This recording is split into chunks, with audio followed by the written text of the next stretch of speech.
Chicos, le pido por favor un fuerte aplauso. Bienvenida, Dana. Ay, muchas gracias. ¿Cómo andan? Bien. Todo bien. ¿Vos cómo estás? Ay, muy contenta porque yo amo el oeste. O sea, yo ahora actualmente estoy viviendo en San Martín. Ahí va. Pero, bueno, nací en la Clínica Constituyentes cuando todavía existía acá en Morón. Claro. O sea, realmente... No está más, ¿viste? Ya no está más. Ahora es una casa de hamburguesas. Sí. Pasa el tiempo y empiezan a dejar de existir las cosas. Tal cual, tal cual. Y bueno, después me crié en Ituzaingó, pero nada, mi primer trabajo fue en Aedo, o sea, Ahí como va. realmente muy interpelada por Morón, Padua, Ituzaingó, Muy el del Gorki. Sí, sí, ¿Dónde sí. laburaste ahí en Aedo? ¿Dónde En estabas? Aedo estaba en Avenida Gaona y Leones. Ajá. Igual súper, era una verdulería, era autoservicio y ahí yo era cajera, pero aprendí mucho del oficio de la verdulería. Ok. Y lo que me pasó después es que como me dediqué a la gastronomía, es como que todo se mecha y todo se une. Y en ese momento yo me acuerdo que súper renegaba de ser verdulera porque, claro, yo siempre tuve como mucho delirio de grandeza y yo decía, ¿qué estoy acá trabajando en una verdulería? Vos ya sabías que tenías que ser influencer, Claro, querida. y yo decía, ¿qué hago acá pesándole a la jubilada a la manzana? Pero había algo como también que te forma mucho. Y bueno, y ahora estoy como muy agradecida de saber tanto de las verduras porque, claro, como para la gastronomía realmente es muy importante. Ok, bueno, muy bien. Bueno, nos decías que eras del conurbano y la primera pregunta que hacemos cuando vienen grandes personajes que son del conurbano, Doma del conurbano, definitivamente estamos trayendo invitados como vos también que están muy bien en lo que hacen. ¿Qué tiene de particular para vos el conurbano?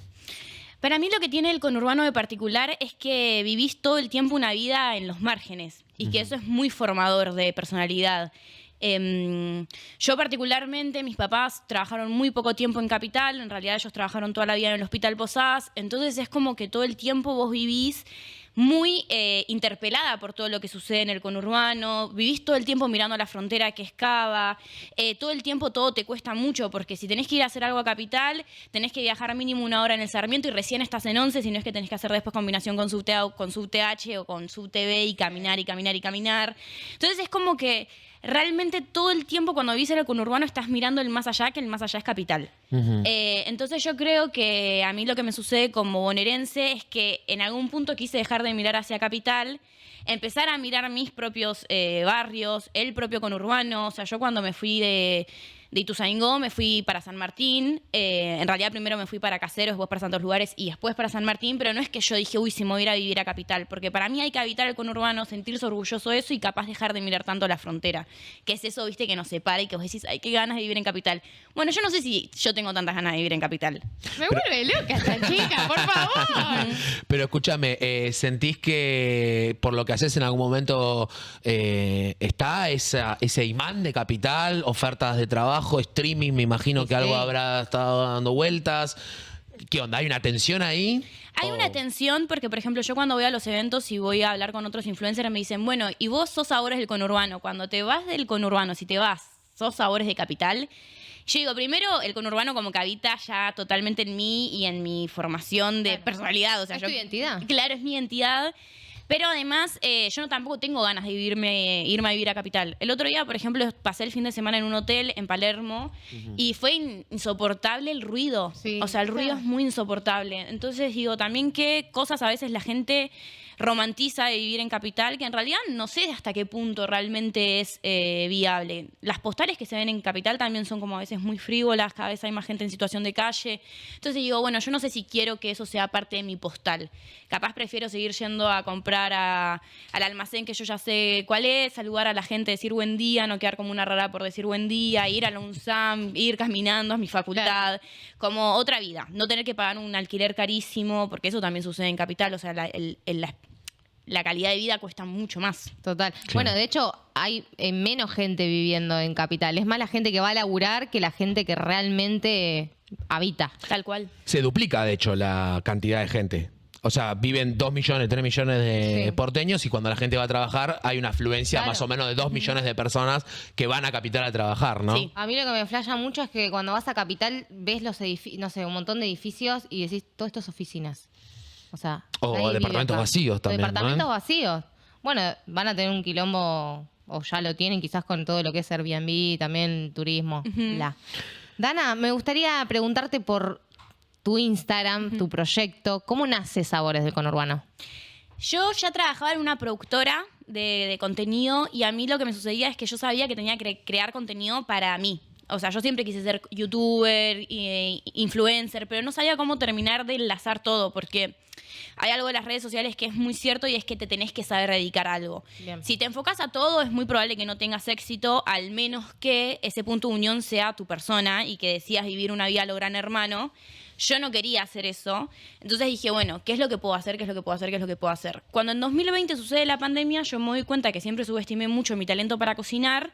Y dije, epa, me parece que no todo el mundo sabe cocinar tan bien, no todo el mundo como que lo interpela tanto la comida. Entonces dije, ¿por qué no uno, ya que soy editora audiovisual, con la comida y empiezo a subir videos verticales? O sea, porque en ese momento también se empieza a instalar el video vertical. Sí. Previo a eso, en realidad era todo video horizontal y vos cuando tenías que producir algo lo tenías que pensar en más de 5 minutos para YouTube. Sí. Post pandemia o durante la pandemia, mejor dicho, se instala TikTok y a partir de eso también te empieza a abrir una nueva libertad, una nueva línea de posibilidades y yo ahí vi una posibilidad y me metí, como que me metí a la ola. Y de ahí fue todo cuesta arriba. O sea, ¿En qué sentido? Y todo se te viralizaba muy rápido. Ah, ok. La gente estaba como muy pendiente de las redes sociales. Todo el mundo usaba TikTok, Instagram, Reels. Estaban todos en su casa. Todo el mundo Claro. quería cocinar. Entonces justo era como un nicho muy, muy fructífero en ese momento para el hogar porque la gente estaba en sus casas. Y personalmente en mi vida todo fue también de ahí cuesta arriba y pude renunciar y me dedico a esto. Claro, vos me dijiste cuesta arriba y yo entendí como que te costó, por eso lo de cuesta arriba, como que tuviste un subidón, digamos. Claro, es más un Ok, subidón ahí tipo va. como, Ahí va. cuando el SP500 sube. Bueno, sí, así. sí, sí, sí. así. ¿Y cómo fue? ¿Cómo, o sea, el momento que la pegaste? O sea, ¿cómo fue eso? Fue como muy loco porque la estaba pegando con algo personal. Yo ya había pegado como muchas cosas en mi vida, pero no siendo yo la cara de las cosas. Entonces fue como Ok. muy gratificante. ¿Que editaste para gente que le fue muy bien? Sí. ¿Por ejemplo? ¿Se puede? Y sí, por ejemplo, para Revolución Popular. En su Ah, momento editaba para Revolución Popular y había El famoso le llenó la cara de dedos. Sí, lo dejó reculando en el aire, todo eso. Sí. Y lo que me sucedía era que, por ejemplo, había empezado a trabajar los sábados con el estreno de Sobredosis de TV en C5N. Mirá. Y yo hacía los recortes de Sobredosis de TV para Revolución Popular. O sea, mi Germán, que era el editor general, me daba todo el programa. Yo lo tenía antes que nadie, lo veía. En ese momento estaba Rubinsky. Lo Sí. editaba, ya tenía todos los cortes. Y en ese momento, no sé, pegaba tendencias en YouTube. Que estaba Claro. con Rubinsky, con Y con Robertito creo que también estaba en ese Robertito. momento. Gracias, Ujú. porque iba a decir Sí. otra cosa. Como se le está diciendo ahora. Está bien. Sí, tal cual. Y bueno, y pegaba tendencias. Entonces yo de repente, no sé, entraba a YouTube y tenía tendencia número 3, tendencia número 4. Y era todo de Revolución Popular y Sobredosis de TV. Ya, no Impresionante. puedo creerlo. O sea No que sabía. vos, sos, creo que debe ser el primer caso de, porque vino The Walking Conurban, que fue medio de casualidad, pero vos estabas como decidida, tenías el Sí. focus y la pandemia fue la excusa perfecta para dedicarte, digamos, full time a eso. Sí, tal cual. Sí. Incluso la gente que me conoce hace un montón de tiempo es como que lo re sabe que trabajé en comunidades, en Revolución Popular. Claro. Hacía memes también políticos, como mucha línea comunicacional, pero desde mucho tiempo. Ahí hace va. mucho tiempo. Bien, sí. bien pensada y planificada. Ujú. Che, hablabas de cuesta arriba, digamos, como en otro sentido, pero ¿tuviste un momento donde quizá te viste sobrepasada por el trabajo, por lo que te demanda en tiempo? ¿Dudaste o, bueno, fue una vorágine de locura y estás ahí todavía? Es una vorágine de locura, pero yo creo que lo que más nos sucede a los creadores de contenido o a los influencers, esto porque también lo hablo con mis amigos, es que es muy fácil olvidarte quién realmente sos y empezar a medirte porque sos 5K. Sos 10K, sos 100.000 visitas, sos 20.000 visitas. Y ahí hay que hacer un trabajo interno muy intenso para saber que primero no sos 5.000 visitas, pero tampoco sos 1.000.000. O sea, como que eso no te define. Creo que eso es lo más difícil. Después, en realidad, es un trabajo como cualquier otro, pero a veces sucede que como está tan ligado a la creatividad, uno se autosabotea y dice, uy, yo tengo que estar sumamente creativo para grabar y crear contenido. Y la realidad es que no, uno cuando va a trabajar igual y no, es que tenés que estar sumamente creativo. Cuando estás sumamente creativo te anotás las ideas y cuando no las estás recurrís a esas ideas que Claro. te anotaste cuando estabas creativo. ¿Tenés Eso ese sí. método es analógico, el de te baja una idea o todo celu? No, todo en la computadora. Con la computadora. compu. Ok. Ujú. O sea, trabajás de tu casa vos. Sí. Ok. Sí. Bien, perfecto. Me encanta porque tiene, o sea, además tira tips, ¿entendés? Sí, O sí, sea, sí. yo lo estoy escuchando y digo, estamos en un curso ok. intensivo. Están Claro. anotando, ¿no? Los productores atrás. ¿Y cuándo empezaste a cocinar? Cuando tenía ya 8 años ya cocinaba. Porque ¿qué es lo que me sucede a mí en mi familia? Yo vengo de una familia de enfermeros. Mis dos papás, mientras estaban haciendo la licenciatura, también tenían como 2 trabajos. Trabajaban en el Hospital Posadas, pero también tenían un trabajo en Capital, eran franqueros. Entonces, como una vida donde los padres realmente se esfuerzan mucho por salir adelante. Y yo tengo 3 hermanos varones, pero 2 hermanos varones del mismo matrimonio. Y somos todos muy pegaditos. Yo actualmente tengo 28 años, Eros tiene 27 y Octavio va a cumplir... Y Octavio tiene 25. Entonces, claro, de repente yo era la más grande de 2 hermanitos como todos muy, muy pegados. Claro. Y mis papás cuando no estaban en mi casa, yo la verdad que me moría de hambre. No tenía ganas de comer lo que ellos compraban. Ellos compraban, no sé, alfajores Guaymallén, jugo Bagio, como todo para resolver rápido. En un momento Nor vendía los paquetes de o sea, de fideos, pero eran fideos a los 4 quesos, qué sé yo. Entonces vos le ponías agua y eso ya era una comida. Y como que vivíamos comiendo eso, yo en un día me cansé y dije, no, yo ya no puedo comer más esto. Y a los 8 años hice un pollo al verdeo. Wow. Mis papás estaban durmiendo porque habían tenido guardia. Y los levanté y le dije, che, cociné. Y me dijeron, ¿qué cocinaste? Pollo al verdeo con puré de papas. ¡Pollo al verdeo, papi! A base de supervivencia, te convertiste en una chef Sí. total.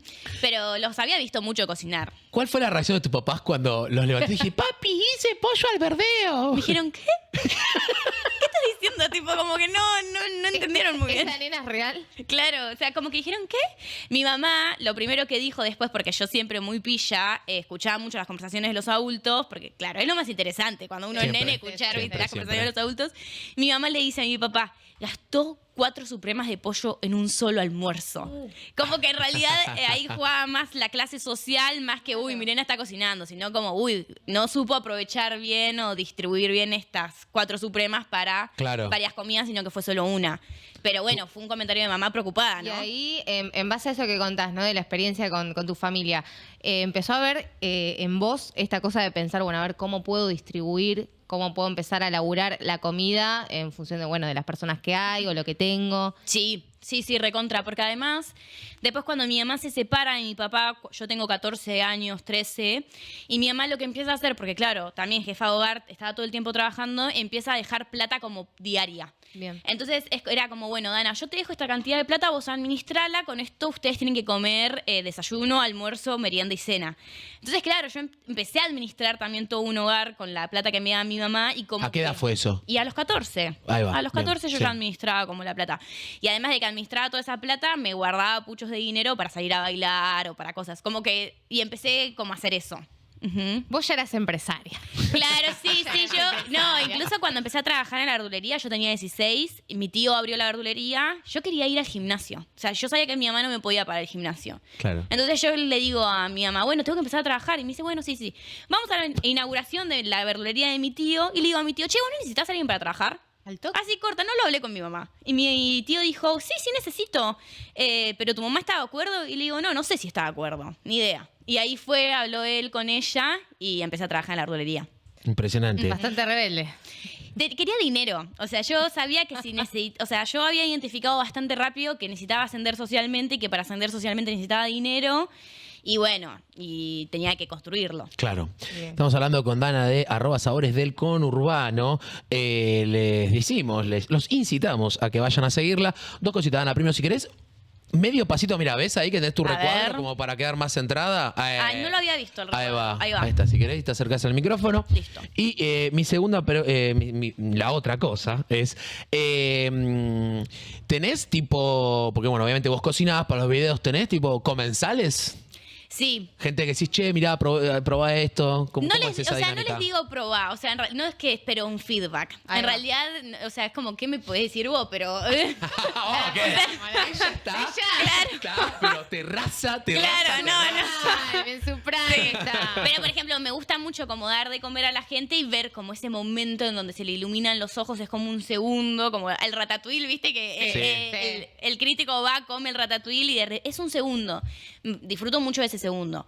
Obviamente, después cuando hay gente que sí sabe de cocina y me tiene alguna crítica para hacer, sí la tomo. Pero si es alguien que no cocina, no la tomo mucho. ¿Y tenés algún referenta en la cocina? Sí, a mí me gusta Cocina, mucho Narda Lépez. Ahí va. Me gusta también mucho Dolly, Donato. Como los clásicos. Betular, aunque no es de la cocina, de la pastelería, me gusta muchísimo. Che, ¿y por qué puntualmente? O sea, ¿qué identificás de esos referentes? A mí en Narda me gusta mucho, utiliza muchas verduras y habla mucho como de las temporadas y todo eso, entonces me gusta mucho de Narda eso. Y además que democratiza mucho la comida. Sí. Todo el tiempo está como haciendo un trabajo de comunicación gastronómico que me parece muy fructífero, pero también muy bondadoso para con la gente. Entonces eso ahora quizás no lo hace tanto, pero yo crecí con ella en el gourmet y me parecía como muy lindo lo que hacía. Y después, Donato, a mí me gusta mucho que haya venido de Italia, que haya elegido nuestro país. Me parece un gran empresario, pero también un gran cocinero, es una gran persona. O sea, siempre que lo escucho hablar de nuestro país es muy agradecido. Entonces es como que empatizo mucho con ese amor. Bueno, Betular es un divino, me gusta mucho cómo hace la alta pastelería francesa. Yo disfruto mucho, por más que algo sea caro, si es algo caro está muy bien hecho y el croissant tiene la cantidad de laminados que tiene que tener y la manteca es de primerísima calidad, yo banco que lo cobres como lo cobra. Claro. Me parece que vale la pena tener cosas así en el país que sean de alta pastelería. Impresionante, impresionante. Tremendo. Che, ¿en qué momento te diste cuenta que podías vivir de eso? ¿Se pisó mucho con tu trabajo? Igual, bueno, vos sos editora, pero bueno, ¿cómo fue esa convivencia de ambos trabajos y todo ese proceso hacia, bueno, dedicarte full a esto, ¿no? Vino una marca, me pagó y yo dije, ahora voy entendiendo. En ese momento estaba Coscu y Coscu siempre contaba que hasta que alguna marca le pagó, él tuvo que trabajar 2 años hasta ver dinero de una marca. Y yo ¿Escucharon, Poncho? 2 años. Y yo empecé a ver dinero a los 3 meses. Bueno, ¿escucharon? 3 meses. A ver si nos apuramos. No, es excelente, o sea, es un recorte excelente ese. Yo a los 3 meses. Pero porque eran diferentes nichos también y Claro. eran diferentes épocas. Pero Claro. cuando vi dinero tan rápido dije, y si me dedico a esto full time y tengo esta cantidad de marcas y tengo una marca por mes y me pagan y no sé qué, bla, bla. Y como que empecé a armar todo ese ecosistema. En realidad también siempre mi plan fue monetizar en YouTube, pero nunca logré monetizar lo suficiente como para vivir. En realidad a mí quien me sustenta son las marcas. Ahí Claro, va. claro. ¿Qué es tipo canje, propaganda? No, son campañas de publicidad. Por ejemplo, Bien. no sé, viene una marca y te dice, che, yo tengo que hacer una campaña de guisos. Bueno, ¿cuánto me cobras por un reel, por un TikTok, Ahí por va. 3 historias? Vos pasas presupuesto. Te dicen, bueno, te pagamos a 90 días, porque tienen eso también las marcas. Aceptás, sí o no, y vas negociando. Claro. Ana, vos estabas contando recién la experiencia, bueno, cómo empezaste a cocinar y bueno, la historia de tu familia, con mucha conciencia social por todo lo que comentás. ¿Crees que tiene algún componente político lo que haces? Sí, yo creo que la comida es sumamente política.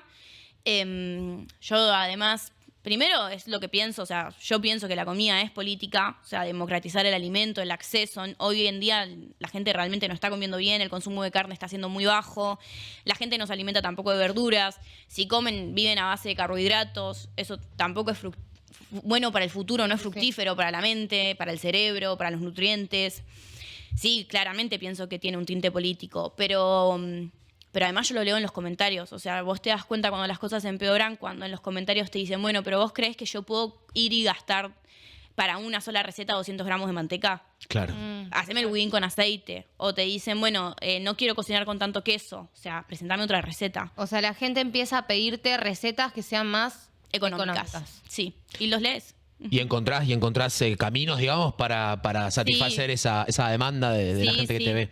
Sí, porque además incluso a mí me pasa que yo, por ejemplo, ahora estoy viviendo sola y a veces tipo no tengo plata, entonces digo, bueno, tengo que crear contenido, tengo que grabar, ¿qué hago?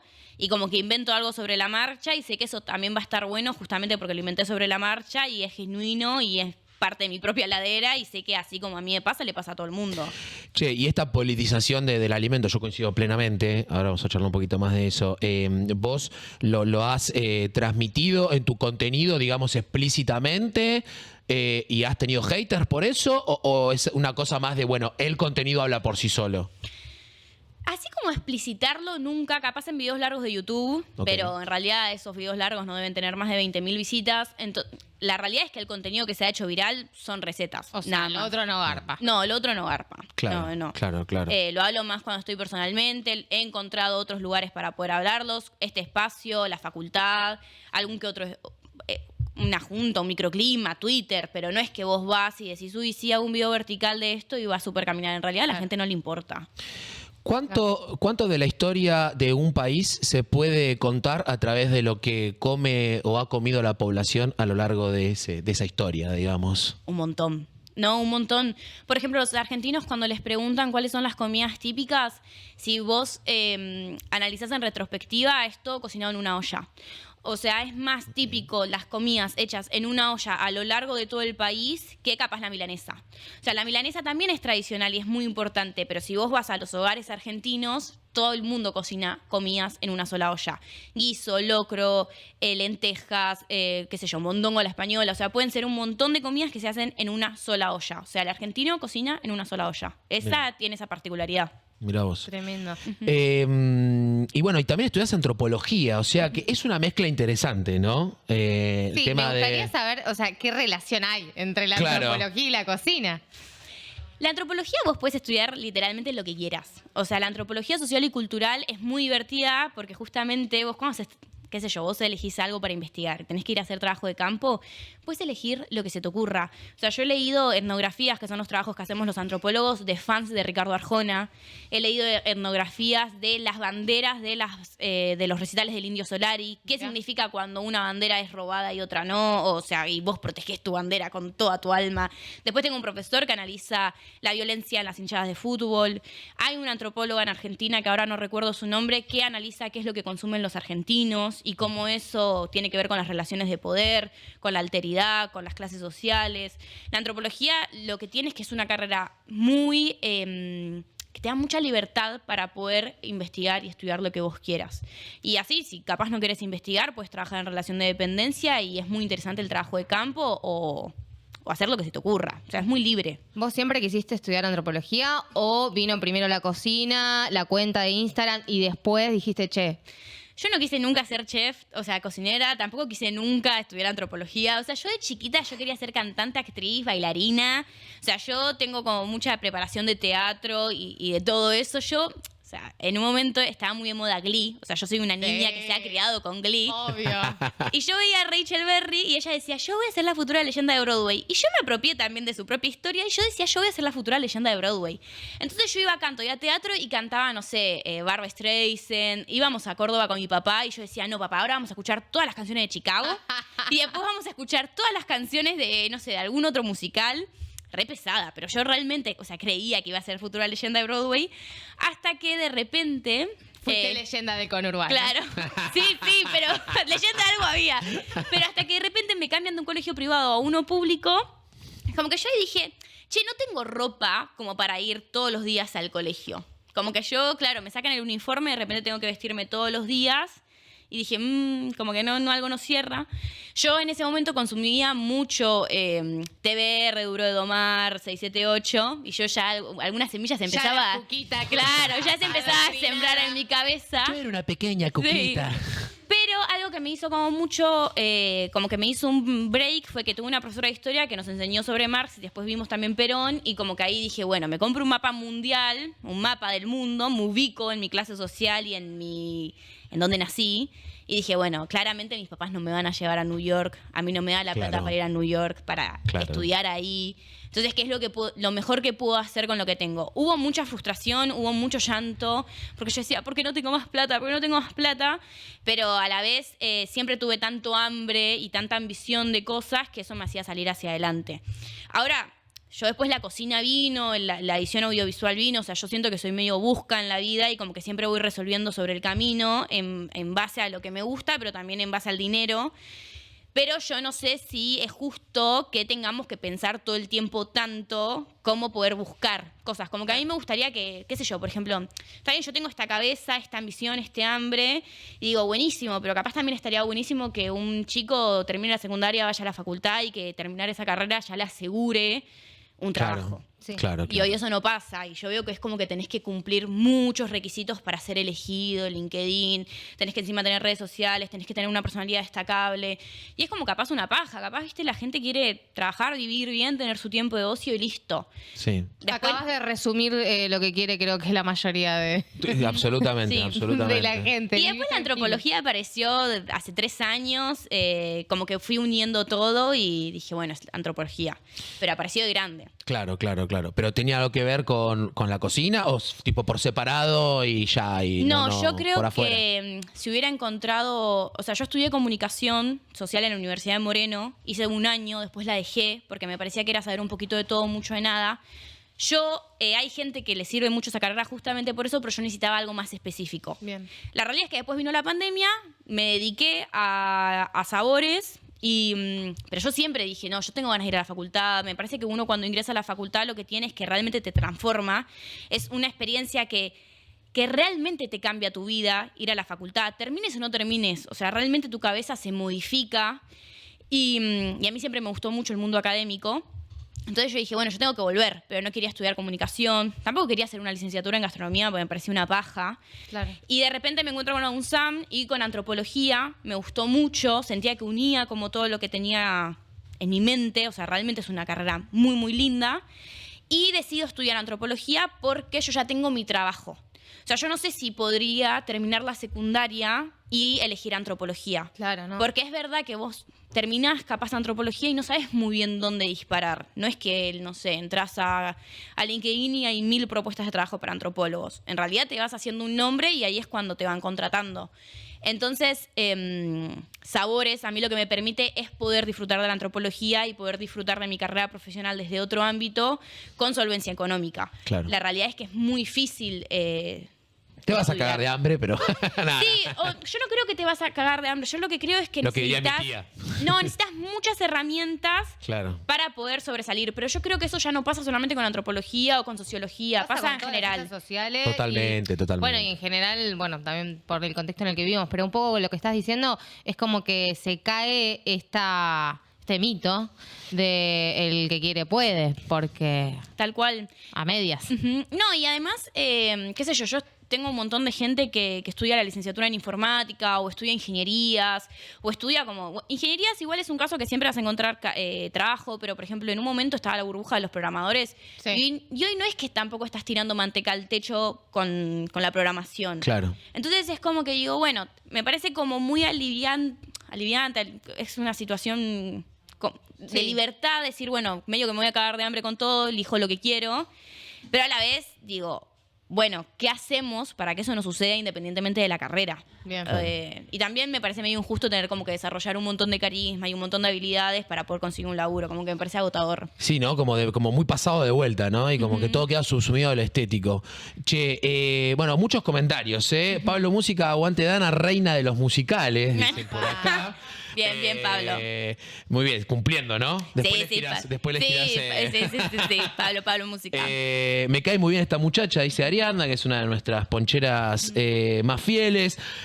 Bueno, nada, muy lindos comentarios. Muchos se anotan para ser ti. comensales, te digo. ¿eh? Ay, bueno, Acá, muy bien. Tenés una. Me encanta. Sofía, mi nombre. Podemos hacer un menú por pasos. Sí. El lugar físico lo podemos aportar sin Qué ningún lindo problema. sería. Estoy para probar. Menú por pasos por Sabores del Conurbano. No está nada mal, chicos. No, igual a mí me encanta cocinar. Pero por Qué eso, lindo. ¿has, Sí, hecho sí. ¿has hecho eventos de menúes por paso, algo de No, eso? no porque me da paja como organizarlo. Ya cuando Vos es tanto necesitas la alguien carga. que te lo produzca. Vos Sí. quédate tranquila, Ana. Sí. No Ya te hagas cuando es ningún tanta la problema. carga mental, a mí me Claro. gusta como ir, Vos tenés que cocinar. llegar como una reina a cocinar, romperla, que te aplaudan e irte. Y listo, O sea, así. sí. Pero es lo que le sucede igual a la mayoría de los cocineros. O sea, cuando vos invitas a un Obvio. cocinero, ya todo tiene que estar como bastante Sí. hecho. Ujú. Che, bueno, un poquito volviendo al tema de antropología, política, comida. ¿Por qué hay más gente comiendo en la calle o al paso? ¿Qué se juega en eso? Porque va en aumento, ¿no? Aumentan los locales de comida rápida, más rápida todavía, ¿no? Mucho local de empanada, mucho local de hamburguesas, incluso más baratas que las clásicas. ¿O si crees que hay más aumento? Sí, Sí. porque el otro día le preguntamos al lector del tren por qué la gente lee menos y Claro. nos dijo que... No, pero eso, ¿qué pasa que se está proliferando tanto la comida al paso? Yo creo que habría que hacer un trabajo de campo para no hablar pavadas, pero, Bueno, pero así, distinto. pero así como distinto, yo creo que antes en el gobierno de Alberto había mucha gente que salía a comer y se sentaba y comía y se podía dar el lujo de gastar lo que se tenía que gastar en un almuerzo, en una cena, qué sé yo. Y ahora la realidad es que hay muchos restaurantes que están cerrando, entonces el gastronómico quizás migra a un local más de paso porque ve que la gente puede consumirlo más, porque es más Ok. económico. Es más económico primero montarlo como pyme, es mucho más económico montar un local al paso.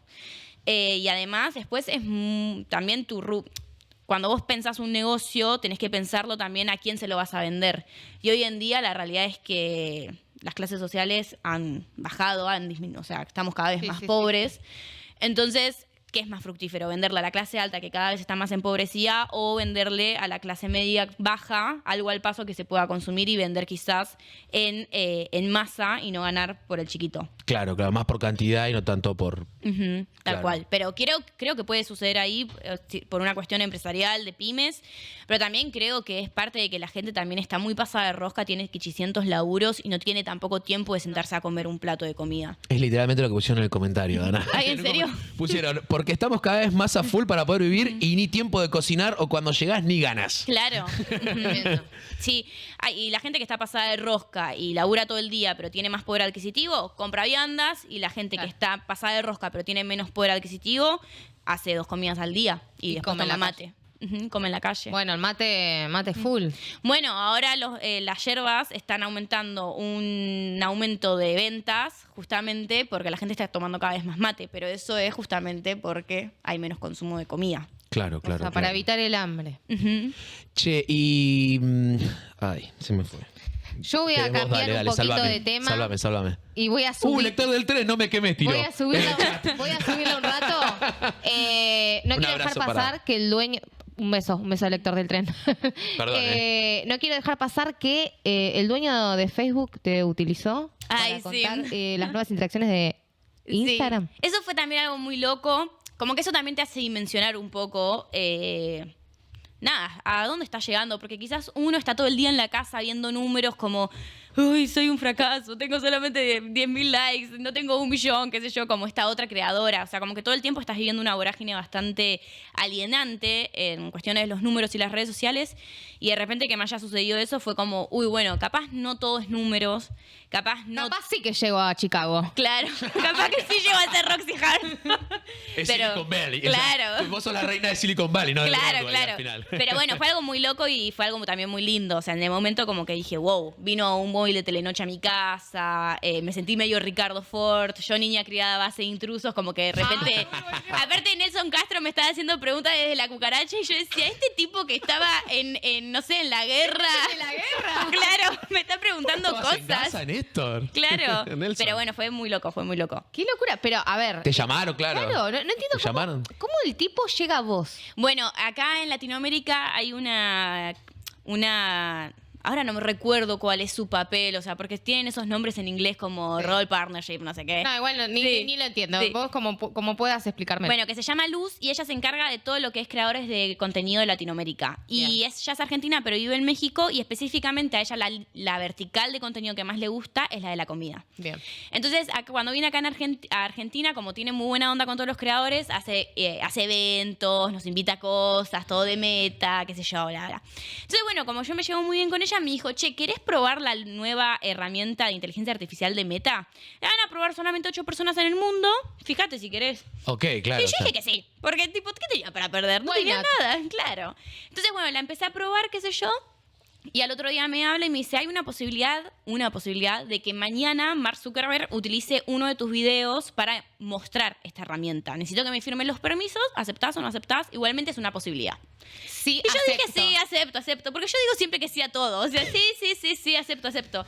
Había que firmar 1000 permisos. Obvio. Claro. Igualmente Imagino. yo digo, bueno, igual si Facebook ya tiene toda mi información, como que yo digo, no Igual si ya importa. saben todo, ya tienen toda mi conversación. Tal cual.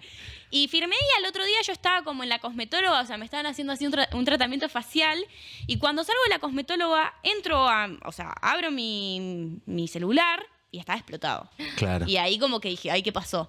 Y nada, y un periodista justo estaba en Miami, en la Meta Connect, y me pasa el video, y como que dije, epa, como que...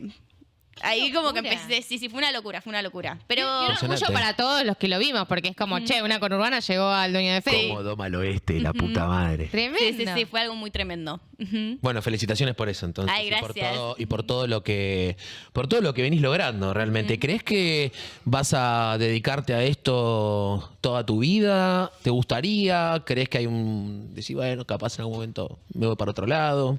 No sé, a mí lo que me sucede con la creación de contenido y sabores y la comida es que a mí realmente me gusta mucho crear contenido, pero no sé, también a veces uno se aburre. Y digo, también como que me doy permiso a diversificar o experimentar otras cosas, ver hacia otros lados, otras ventanas, otras puertas que me pueda abrir la vida. Como que nada está cerrado. A la vez digo, tengo 28 años, estoy estudiando antropología. Claro. Digo, bueno, veré qué se va presentando en la vida. También además como que voy plantando muchas semillas. O sea, a mí me gusta como plantar semillas. Y digo, veremos cuál es la planta que después nace de alguna semilla. Dana, Excelente. hace un ratito estabas hablando de esto de, a veces me comparo, que tal influencer tiene tantas vistas o tantos seguidores. ¿Cómo lo llevas eso? Porque digo, vos tenés una cuenta claramente con miles y miles y miles de seguidores y uno siempre está pensando, quiero más, pero ¿cómo lo laburas? Para, no sé, la gente que de repente quiere ser creador de contenido y se recontra frustra, ¿cómo se lleva eso? Bueno, yo estoy haciendo terapia, pero también creo que tiene que ver con la historia personal de cada uno y ver qué implicancias tienen esos números o esas identificaciones que nosotros colocamos en las redes con nosotros mismos. Personalmente, yo lo que te puedo decir es que claramente había una necesidad de crear una voz, de ser escuchada, o sea, realmente había una necesidad de una grandeza, de salir adelante. Entonces, mi relación con los números es que a veces se juega un poco mi propio valor. Claro. Pero es como que si yo voy en retrospectiva, voy atrás, es como que hay una herida emocional ahí como muy intensa que se trabaja en terapia. Pero quizás otro creador te puede decir, che, ¿sabes qué? A mí me rompe las pelotas tener 5.000 likes en vez de 1 millón porque, no sé, porque es mi ego. O sea, como que cada creador te va a ir diciendo diferentes cosas y cómo trabajan eso. En resumidas cuentas, creo que todos cuando iniciamos lo hacemos por creatividad y porque hay una necesidad y un deseo de ser escuchados, ser mirados, porque claramente si no, no estaríamos haciendo lo que hacemos. Martín Garabal en una entrevista lo dijo, hay una necesidad de ser mirados, o sea, yo quiero que alguien me vea, pero bueno, hay que poner un límite y entender que eso no me define y que al final del día, sabores es solo una parte, o sea, no es como todo lo que yo soy. Pero bueno, Tenés que laburar. claro. Claro. Ujú, Que no tal te cual. coma el personaje y el mundo que te propones. Ujú, tal cual. Bueno, Dana, ¿la has pasado bien? Ay, sí, re bien. Lo ¿Sí? pasé re bien. Sí, me encantó ¿Te venir. gustó el estudio? Ujú, ¿Todo? sí, me encantó. Muy Bueno, lindo. Excelente. Muchísimas gracias por haber venido entonces. Ay, muchísimas gracias por haberme invitado. Gracias, Bueno, nos Dana. estaremos viendo nuevamente, seguramente Sí, en por algún favor. momento. Sí, sí, Maravillada, maravillada con Dana. Ay, Excelente. bueno, muchísimas gracias, chicos. A mí me encantó venir. Bueno, gracias a vos por haber venido. Este aplauso es para vos, Dana Sabores del Conurbano. La encuentran en Instagram. Impresionante, la verdad. ¿Qué hacemos? Fotito, como siempre. Bueno, estamos en vivo, no cortamos nada. No, Le dale. metemos derechito. No se Venite si vayan. querés acá. No, venite. Dale. Venite. ¿Parados? Sí, obvio, parados. En el medio, Dana. Venite ya. Ahí va. Estamos en vivo, amigos y amigas. Hacemos la fotito. Ahí está. Ahí va, Listo. muy bien. Ay, Bueno, gracias. gracias. Saludos. Dale, Les doy un nos beso. vemos. Salí por allá si querés. Dale, voy a agarrar mi celu. Pásamelo. No, yo sí sé. No. No va. Ahí Cuidado va. acá la estufa. Ahí, no, tranqui. Muchas gracias, chicos. No, por favor. Ahí a vos. pasaba Dana de Sabores del Conurbano, amigos y amigas. La verdad, hermosa charla tuvimos, Sofi Menicheli. Hermosa charla, hermosa ella. Estoy Decían ahí en los maravillada. comentarios eso, tiene como No, una vibe. No, y aparte no, es no. una reina. ¿De qué signo sos, Dana? Mirá, Mirala. geminiana. Ascendente.